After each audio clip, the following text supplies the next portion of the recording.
And it's so important to me because this is the most important vote of my life. I've been voting for over 45 years, and this is the most important. I just feel like our voices are trying to be suppressed, and this is the best way to have our voices heard. This is the most important election we're going to have. So I got up at 5 o'clock this morning to make sure I was here by 6. With exactly 3 weeks until Election Day, early voting underway across much of our country at a record pace.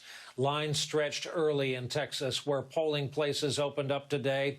In the Houston area, the Harris County clerk reported earlier today, quote, over 100,100 votes have been cast in Harris County today. That beats the highest day of turnout during early voting ever. Similar reports coming in from across the state.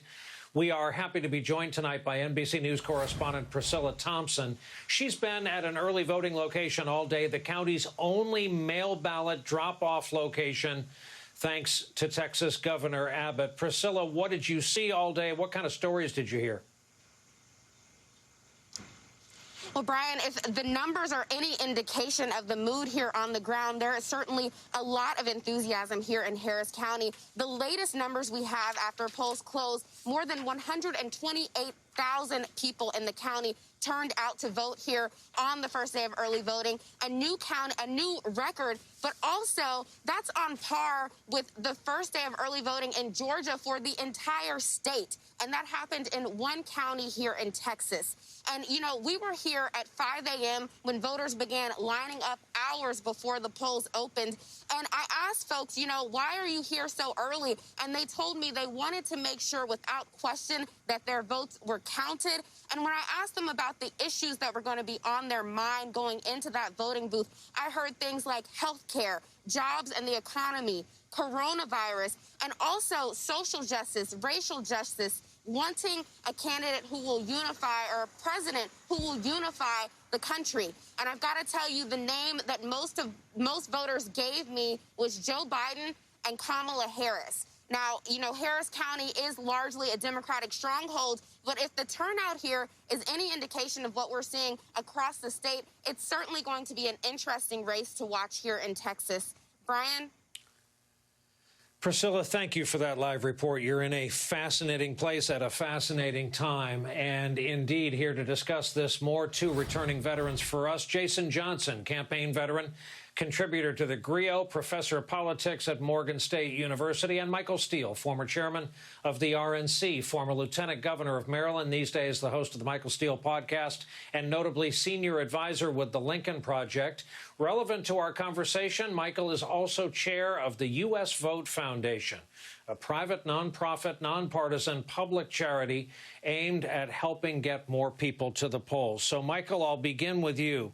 You have to hand it to Governor Abbott of Texas. He's only one man. He has done everything he can in the area of voter suppression. But look at what perseverance does. Look at the people we just heard from, especially folks who know a little bit about voter suppression. Yeah, you know, the interesting thing about what we're seeing right now in the face of these efforts by some governors and legislatures to limit access is that in the past, Brian, it would have been, oh, okay, well, I just won't bother with it. I just won't bother. Now people are like, oh, hell no, I'm going to the polls. I'm going to get up early. I'm going to do like the former First Lady said, I'm going to pack a breakfast, a lunch, and bring some dinner, and I may bring another breakfast. So the idea is that people are more committed in this cycle than we've seen before. For whatever their reasons and their rationale, whether it's a policy issue like health care or a personality issue like the president or whatever, folks have made a conscious decision that they are going to vote.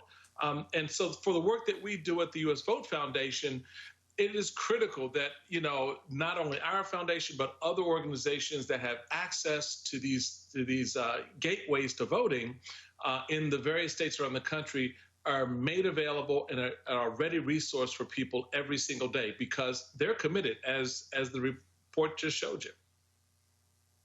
Jason, when folks like you and me on broadcasts like this one have complained for years about the lack of political involvement, and then we read that Travis County has 97% voter registration, are we about to get proven wrong on subjects like political involvement, on subjects like crappy turnout among the youngs? Yeah, Brian, and I'm happy. I'm happy to be proven wrong. I think that the dual issues of social justice and coronavirus have brought out young people and old people. The numbers are incredible across the country. But here's the other thing. Over 10 million Americans have already voted. 10 million, and we're 21 days out. And what's critical about these numbers, yes, Travis County, that's Austin, that's, a Democratic stronghold. Harris, that's a Democratic stronghold. But what we're seeing is, rather than in the past, and Michael probably knows a lot about this as well, sometimes early voting just cannibalizes same-day votes. But what we're seeing in Georgia, what we're seeing in Florida, what we're seeing in Texas is 13, 12, sometimes upwards of 17% of the early votes are people who skipped out on 2016.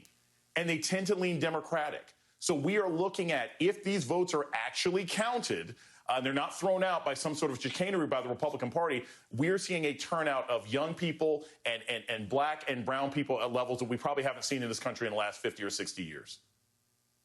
The pictures are extraordinary. The interviews are the only thing more extraordinary. Everyone has a story, a testimony, a reason why. Here we were covering last night 11-hour lines in Georgia, which, as we said last night, has done nothing to change its hard-earned history in the area of voter suppression. Both of these gentlemen have agreed to stick with us during the break. Coming up, where the presidential campaign stands tonight, let's not forget, with exactly 3